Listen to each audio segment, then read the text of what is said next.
Adım Hülya Uzun. 2006 senesinde eşimle severek, kendi rızamla kaçarak evlendik ailemin karşı çıkması üzerine. Daha sonra kamu davası açıldı ve mahkememiz 3,5 sene sürdü. Daha sonra cezamız 17,5 sene olarak karşımıza çıktı ve biz bunu temize gönderdik. Temize gönderdikten sonra evlendikten, nikahımız kıyıldıktan 7 sene sonra temizden cezamız geldi 17,5 sene olarak. Eşime tutuklama kararı çıktı ve eşim tutuklandı. Ben iki çocuğumla bir başıma kadın başıma ortada kaldım. Çok zor şartlar altında yaşam mücadelesi veriyoruz 7 senedir. Benim eşim başımda değil. Çocuklarım, kızım 5 yaşında, oğlum 1 yaşındaydı o gün. Ve bugün 13 yaşında kızım ve oğlum 9 yaşında. İnanın çok zorlanıyorum. Çocuklar babalarını soruyorlar ama cevap veremiyorum. Onlara yetemiyorum. Ben buradan yetkililere seslenmek istiyorum.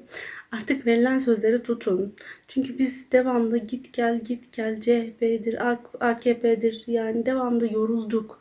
Yani verilen sözlerin artık tutulmasını istiyoruz.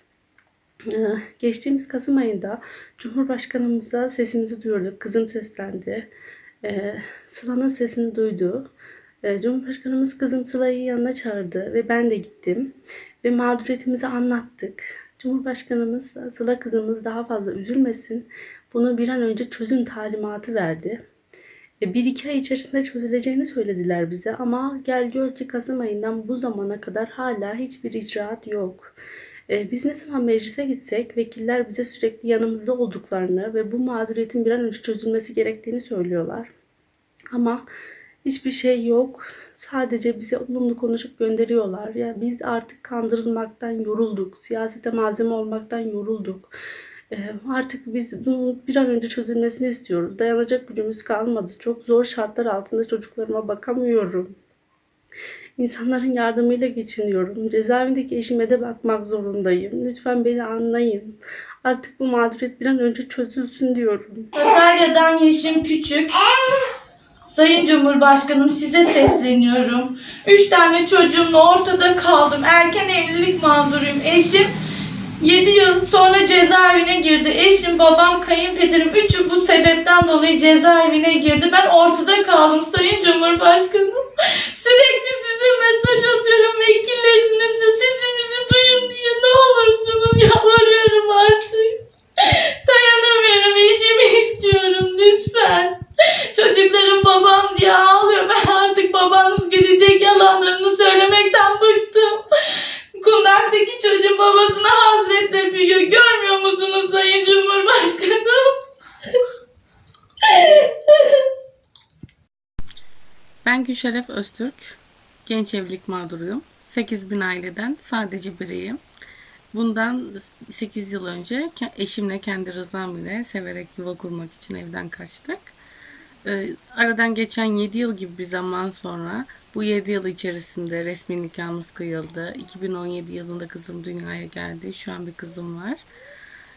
7 yıl gibi bir süreden sonra Mart ayında evimizin kapısına polislerin gelmesiyle durumu öğrendik. Eşim 11 yıl 5 ay 15 gün ceza aldı. Şu an eşim cezaevinde. Ben kızımla yalnız başıma ortada mağdur kaldım. Bizim bu yuvamızı kuran, aile birliğimizi sağlayan devletimiz aynı şekilde bize aile cüzdanımızı verdi. Ama aynı devletimiz eşimizi bizden tecavüzcümüz, istismarcımız diyerekten bizden aldı. 7 yıldan beri mutlu bir evliliğim vardı. Gayet eşim evine çalışıp bakan bir insandı. Bana tek bir kötü söz söylemişliği bile yoktur. Şu an eşim benimle genç yaşta evlendiği için gerçek tecavüzcülerle, kediye, köpeğe, insanlara, küçük çocuklara tecavüz eden insanlara aynı koğuşta yatıyor. Şu an eşimin bulunduğu koğuş 30 kişilik. Bir tek eşim, evli olarak eşim var içlerinde. Benim çocuğum bunları hak etmiyor. Babasıyla annesi genç evlendi diye çocuğum babasız. Ben bir şekilde eşim cezaevine girdikten sonra bir kayınvalidemlerde, bir kendi annemlerde hayatımı devam ettirmeye çalışıyorum. Ama ne kadar başarılı oluyorum onu da bilmiyorum. Eşim her hafta aradığında acaba onu nasıl ayakta tutabilirim diye sürekli düşünüyorum. Artık ben kadın olarak gerçekten çocuğumla beraber ortada kaldım. Bu kanun bizleri korumak adı altında olduğu söyleniyor. Zaten eşim tecavüzcüm ve istismarcım olsa resmi ve dini nikahlı eşime burada hiçbir şekilde af istemezdim. Ama bize Sayın Cumhurbaşkanımızın, devlet büyüklerimizin verdiği sözler var. Eşleriniz yanınıza gelecek, eşleriniz çıkacak, eşlerinize kavuşacaksınız dediler. Artık biz mağdur olmak değil, mutlu olmak istiyoruz. Gerçekten sevip yuva kurduğum, resmi ve dini nikahlı eşim, çocuğumun babası benim hiçbir şekilde tecavüzcüm, istismarcım değildir.